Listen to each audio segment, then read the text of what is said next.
आज विजयादशमी आणि या विजयादशमीला सोनं खरेदी करणं हे खूप शुभ मानलं जाते। आज सोन्याचा दर लाखाच्या वर गेलाय, तरीही आज सोने खरेदी करण्यासाठी बाजारपेठ फुलली। आपण इथे पाहू शकताय की आज प्रत्येक जण सोने खरेदी करत आहे। तर ही खरेदी एक हाऊस म्हणून आहे की एक इन्व्हेस्टमेंट म्हणून, आज आपण हे पाहणार आहोत। सोन्याचा दर आता मार्केटमध्ये साधारण 1 लाखाच्या पुढे म्हणजे आता 1,17,000 पर्यंत गेला आहे। तरीसुद्धा मार्केटमध्ये लोकांनी खरेदीला पसंती दिली आहे।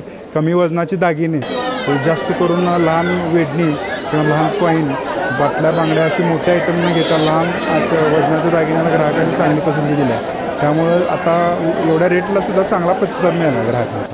अच्छा, आता दसऱ्यानिमित्त तुम्ही काय ऑफर वगैरे ठेवले का? दसऱ्यानिमित्त आम्ही सोन्याची जेवढी ग्राहक खरेदी करेल तेवढं सोन्याचे 22 कॅरेटचं कॉईन आपण गिफ्ट देतोय, प्लस मजुरीवर 5% डिस्काउंट 10% डिस्काउंट अशी आपली ऑफर आहे। आता दर लाखाच्या पुढे गेलाय, तर ही तुम्ही आज सोने खरेदी करायला आलाय, तर नेमकं काय रिझन आहे की आज विजयादशमी आहे म्हणून खरेदी करताय की गुंतवणूक म्हणून खरेदी करताय? अगोदरपासूनच आम्ही विजयादशमीला करत असतो आणि आज शुभ दिवस असल्यामुळे खूप जण आलेले असतात आणि आम्हाला तर शुभ दिवशी म्हणजे विजयादशमी दिवशी सोनं किंवा चांदी खरेदी केल्यामुळे त्याचा लाभच होतो आणि ते पण PNGमध्ये येऊन खूपच छान वाटतं आणि इथली म्हणजे कस्टमर सर्व्हिस पण खूप छान असते। त्यामुळं आणि इथलं सगळी प्युरिटी असते, चांदीमध्ये आणि सोन्यामध्ये प्युरिटी असते आणि आजचा दिवस खूपच शुभ असतो आणि प्रत्येक जणांना इथं खूप छान म्हणजे अनुभव येतो आणि त्याचा लाभही होतो। ते घेतलेलं सोनं पुढे जाऊन कधीतरी लक्की म्हणून समजलं जातं। 3 मुहूर्तापैकी एक मुहूर्त आहे दसऱ्याचा, त्यामुळे आज सोने खरेदी करायला आले। तर आता सोन्याचा दर वाढलाय, तर तुम्ही एक हाऊस म्हणून सोनं खरेदी करताय की एक गुंतवणूक म्हणून? नाही, सोनं एक हाऊस आहे आणि एक गुंतवणूक आहे, दोन्हीचा म्हणजे समन्वय साधूनच खरेदी करतो। आज दसऱ्यानिमित्त घेतलेलं सोनं चांदी शुभ असतं, त्यामुळे मी खरेदी करण्यासाठी आलेलं आहे। आमचं सौभाग्याचा अलंकार आहे, तो आम्ही नेहमी इथूनच घेतो, गाडगेशिवाय दुसरीकडे कुठं जात नाही। नमस्कार, मी अश्विनी विलास पार्ले। मी प्रिन्सिपल म्हणून काम करते प्री प्रायमरी स्कूलमध्ये। PNGचे दागिने मला नेहमी फार छान असतात इथे, याची प्युरिटी पण फार चांगली आहे आणि सोन्याचा रेट फार वाढला आहे, तरीसुद्धा इन्व्हेस्टमेंट म्हणून कधीही हे योग्यच आहे असं मला वाटतं, म्हणून आम्ही आलेलो आहे इथं।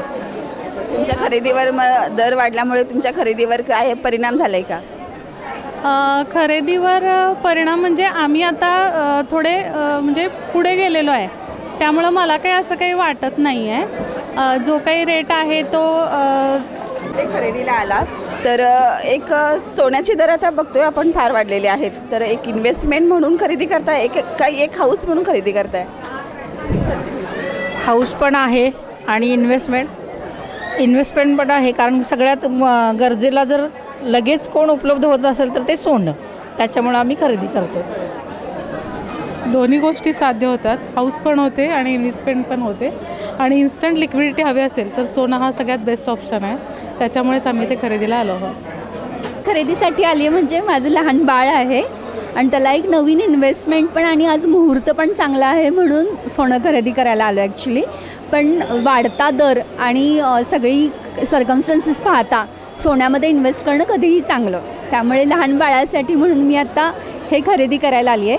मान्य आहे की सोन्याचा दर खूप वाढला आहे, पण हाऊस असते आणि सामान्य माणूस हा नेहमी विजयादशमी असू दे किंवा 3:30 मुहूर्त असू दे तेव्हा काही ना काहीतरी खरेदी करायला येतोच, त्यामुळं आम्ही आलो आहोत। तुम्ही काय सांगाल सर? गेल्या 2-3 वर्षात बघितलं तर सोन्याचा दर अगदी 58,000पासून आज बघितलं तर 1,21,000 पर्यंत गेलेला आहे।